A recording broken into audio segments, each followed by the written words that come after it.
Welcome to the HFR podcast. My name is Anika Akhil and I lead HFR Media.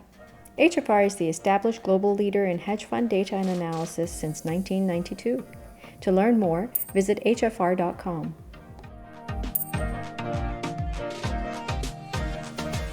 Our guest today is Mirza Baig, a researcher at Macro Hive with over 20 years of experience in trading in emerging markets, FX, and fixed income products. Hi, Mirza. Thanks for joining us. Hi, Anika. Pleasure to be here. Mirza, please tell us a little bit about yourself and about Macro Hive. Sure. So I guess you could say I'm a macro strategist, and people ask what that means. It just means that I basically look at the news, I look at fundamental analysis, I look at policy and flows, and I try to figure out what currencies and rates are going to do over a horizon that you can trade. So I've spent my life at various top-tier banks. I started at Deutsche Bank about 20 years ago. I've spent some time at BNP Paribas, at Morgan Stanley, at Point72, which is a hedge fund.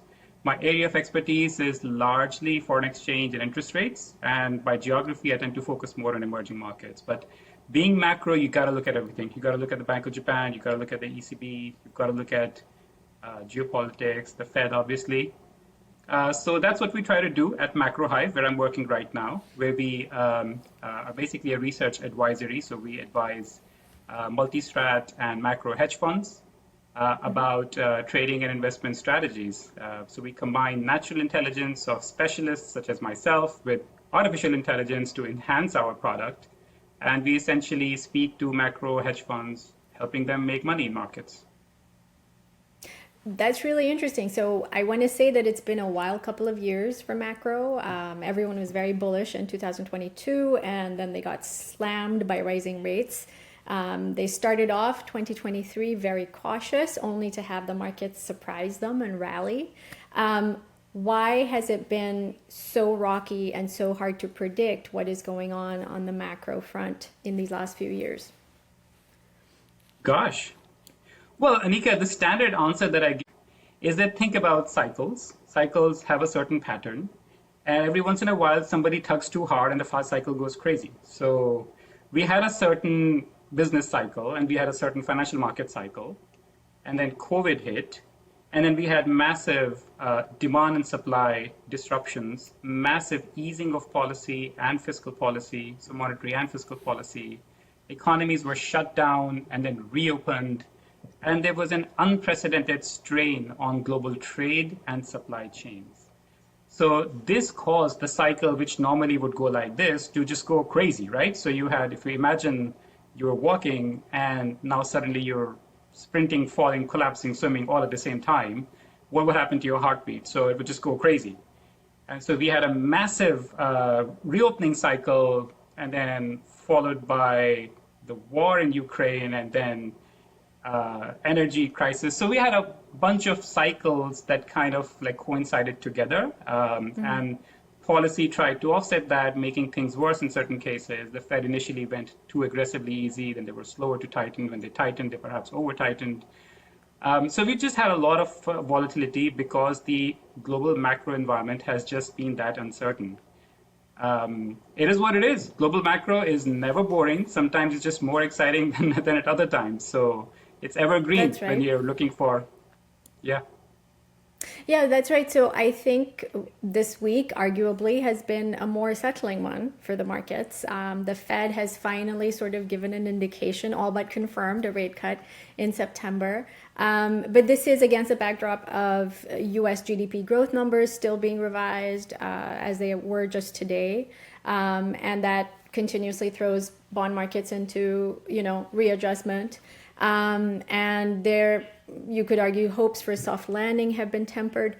What do you at Macro Hive expect from the Fed in terms of the speed of monetary easing and how it will manage this course for the remainder of the year? Well, the Fed has been quite explicit now about what are the variables and indicators they are looking at. Inflation is now largely seen as a problem that is in retreat, and the labor market is something which the Fed is much more focused on. The market obviously ran ahead of the Fed, so this is the Fed essentially catching up with market pricing. But the Fed's reaction function now is very clear that downside surprises in the labor market will matter a lot more than upside surprises on inflation. So the Fed's reaction function is now squarely tilted towards growth and the labor market. Now the question is, do they go with a big bang of 50 basis points, or they start small, 25 basis points? It depends on the data. If the data does surprise weaker on the labor market, they will probably go 50. But when we look at the early indicators of payrolls, we don't find the evidence of an economy that is starting to go off the rails. We don't find evidence of labor market weakening significantly enough to panic the Fed into 50 basis points cuts. There is also an issue of rising unemployment rate, which is partly a labor supply phenomenon rather than a demand phenomenon. So yeah, I mean, my base case would be that they're going to deliver 25 bips and keep optionality for 50.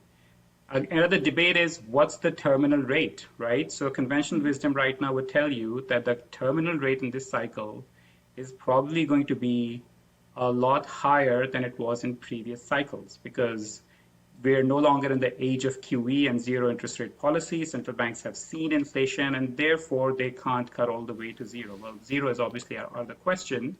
But right now, the market's debate around the terminal rate is between 3 to 3.5%. So I think that's where the other, one thing is the pace of rate cuts, but the other is where the Fed is going to end up. And on this, I would say that maybe there is some scope for the market to be wrong here. There is every possibility, I think, that the slowdown in the labor market that we are seeing does not translate into a very large recession, which requires the Fed to cut by much, or at least by more than what's already priced in the market. In fact, once the US elections are out of the way, it's possible that business investment spending, which is stalled perhaps because of the uncertainty, starts to resume. And we find out that things are just not that bad. And maybe the US growth data starts to pick up in early next year, which is kind of like what happened this year, right? If you remember, at the end of last year, the markets got really excited about a Fed cut cycle. We priced in 6, 8 rate cuts. And then it turned out that data is not that bad. Data is pretty good. US economy is still in a good place. And then we just had a massive reversal for all of those things. So I'm more prepared to see something like that develop in the US economy and market pricing. So let's widen that lens a little bit and talk about the debate around the divergence in policy between major central banks and their impact on markets. Just a couple of weeks ago, we saw the yen carry trade being unwound because of the Bank of Japan moving to raise rates. Is that likely to cause more volatility going forward? And does that signal more structural issues in the global economy? So there's been a lot about the carry trade. Clients have asked how large it is. Some people have trillions and dollars of estimates. Look, I mean, I think the relevant point here is that carry trades are a part of the market, right? So there's a certain amount of carry trades that are normal, which is why Japan will always have a much more positive net foreign asset position, which is always why the Japanese banks will have lent some degree of yen to offshore. But some part of the carry trade that happened was in excess. And one of the indicators of that is if you look at dollar yen versus, say, 10-year or 1-year OIS rate differentials, the two variables track each other. And that's considered normal, right? Because, if US interest rates are going higher and Japanese are going down, you would expect that dollar will go higher. And we consider that not normal, but one of the mechanisms for that to happen is that some people are playing the carry trade. So it's only when there is an excess of that when there are risks in markets. And we did see that. I mean, right until April, the relationship between rate differentials and dollar yen was pretty solid. And then it started to break down with rate differentials kind of going sideways. The market starting to anticipate Bank of Japan hikes, as you said. And the US economy was kind of like maybe peaking around that point. But dollar yen still took off. So that was the time when dollar yen kind of like went from 140 to 160.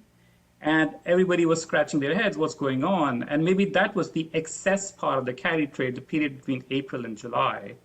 And that was a period where we had a lot of other things happening. Norochuken Bank in Japan, for example, announced that they'd lost billions of dollars on their US bond portfolio, and therefore they were unwinding the hedges of that portfolio, which were worth a lot less than what they put them on.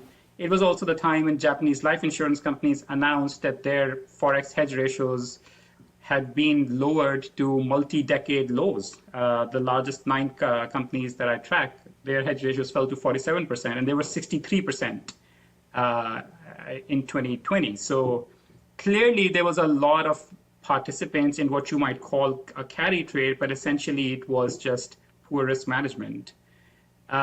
So we've seen one leg of the unwind of that carry trade, where probably a lot of the fast money has exited or has been forced to exit. But I think that there is still a lot of slower money of that carry trade still in there. And that would include Japanese life insurance companies who have still not managed to raise their hedge ratios.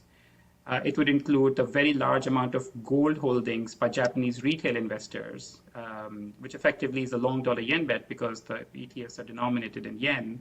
So there are a lot of these pockets where people haven't unwound. And, I think about, okay, I don't know when they will unwind, but let's think about where dollar yen should be. And let's go back to that yield differential relationship. And let's go back to what I was saying about terminal rates. So the point I'm trying to make is, all right, next year, US rates will be somewhere between 3 to 3.5%, base case assumption. Okay, you can think lower or higher, but that's the standard, that's the base case range. And Bank of Japan will be somewhere between 0.5 to 1%. So this is not too different from what the OIS is pricing already. This is my central idea about like where the markets forwards are expecting those rate differentials to go to. And so what level, the question is, what's the level of dollar yen that's consistent with that projection and where we're right now? So, between that, 3 to 3.5 and 0.5 to 1, the range estimate basically puts dollar yen roughly between 125 to 135, right? Or maybe a little bit lower, 120 to 130. We're still far above that. So there's still a substantial gap between where dollar yen is and where its traditional and historical relationship with rate differential suggests where it should be. And given the overhang of still substantial carry trades, the likelihood is that at some point we will see another leg down. And there'll be some catalyst for that. I don't know. I never predicted this particular carry trade, and why the specific timing of these things is difficult to predict. But you can tell when things are getting stretched and out of whack, and dollar yen is still stretched and out of whack. Okay.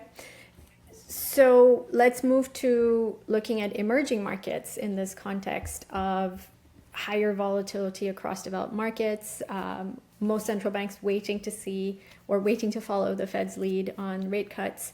In this context, are some emerging markets already ease their monetary policies, like Brazil.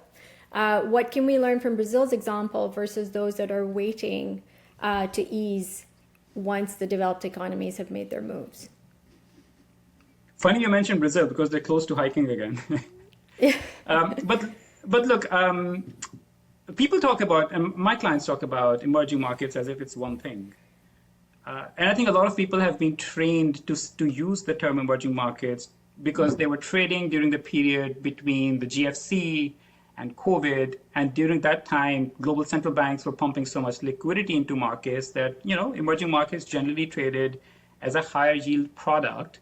And most were very highly correlated to each other. So you could talk about emerging markets, and in textbooks and economics, we all learned in school that there's some sort of a path of convergence between low-income economies towards high-income economies, which will require them to appreciate in real terms, and the higher growth will mean higher returns. Mm-hmm. So there is always that kind of a promise and appeal of what you call emerging markets. It's a higher volatility and a higher return asset class. But the reality is very different, especially right now, when there isn't the blanket of global liquidity to tide everybody else over. So I would say that emerging markets right now is a series of different country stories rather than one single asset class acting in concert. So what's happening in Brazil is very different. Like I mentioned, the central bank governor there is close threatening to hike rates because effectively the central bank is in a conflict with the very expansionary fiscal policy of the government. And so there's a very unique set of circumstances in Brazil, which creates it a very, very idiosyncratic set of risks. Mexico is another story as well. I mean, it was the darling emerging market, buoyed by a lot of these, friend-shoring remittances, and all of that has gone awry, partly, especially since the elections. And now people are concerned, perhaps a bit overly concerned, I should think, about Mexico just going off the rails, or having a much more Argentina-like leftward lurch in policy altogether. Some of these things I think are probably just wrong, but it just goes to show that there is no single emerging market trend right now. I think most emerging market, I think most emerging market central banks, especially in China, would be happy that the Fed is finally cutting rates. And therefore, the pressure on their currencies is probably less than it was before, which will allow them to lower interest rates as well. So there have been some central banks which have already lowered, and there are some central banks which have been waiting for the Fed to go, and now they feel confident enough to start going. So the number of central banks which will be cutting is likely to increase quite sharply. The bulk of that easing will come from Asia, where central banks waited the most, where interest rates were also lower than the Fed, and where currencies were falling. So now they feel more confident about cutting. So think you mentioned, you started off by mentioning how people tended to lump emerging markets together as one trade. Would you say then that you're still thinking along the lines of the good emerging market versus a bad emerging market? I could make that argument based on how you parsed out some of the differences between them, where you buy those that have more contained deficits and versus those who have out of control deficits. How do you look to characterize the different opportunities and risks when you consider different emerging markets? How do you analyze their structural issues and how well they're able to address them as well? Sure. Very long question here, but I would say the real advantage comes from picking a turn when an emerging market is going from bad to good, or when it's going from good to bad. Because positioning tends to reflect that. Investors recognize which country's fundamentals are bad, and they tend to be underweight that country. And when things start to improve, they dramatically change that story. Another challenge for emerging markets investors right now is the degree of concentration risk. For example, if you pick up any broad market EM ETF right now, take the EEM, MSCI, it's 25% China, 20% India, 15-ish% Taiwan, 10% Korea. And so most of the index is just like very highly concentrated in those countries. And some people say, okay, I don't want to invest in China. Which country should I buy? And the only country they end up buying is India, because it's the only market that can absorb that degree of depth. So a lot of these kind of factors are going on in terms of money just getting concentrated into a narrower set of investable countries, which is partly why positioning tends to get very crowded very quickly. There are a few countries on my radar, which I think deserve some closer attention. South Africa is a country that's been getting derated in financial markets for a number of years. And there have been a number of reasons for that, but essentially the weight of South Africa in broad market indices has been falling. The South African rand has been heavily shorted, not so much anymore, but essentially it was a currency that most people learned to avoid in the last 5 years because it had high volatility, very bad politics, and it was difficult to be invested in South Africa. But after the recent elections, there is some prospects of change, and I think that market should be on our radar. There are other markets to look at as well. China in particular is something which I watch very closely. And the point that I would make there is that the valuations of equities in China are very cheap. Now, valuations have been cheap for a while, and they could stay cheap for longer. But according to our estimates, the bulk of the foreign money that was likely to exit China based on the idea about financial separation between the US and China, a lot of that money is already left after 2 years of consistent outflows.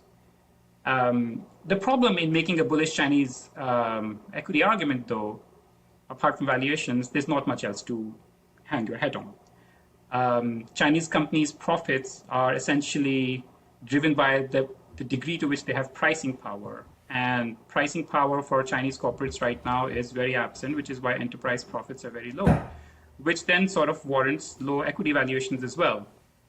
The government there has been paying some lip service to improving consumer demand.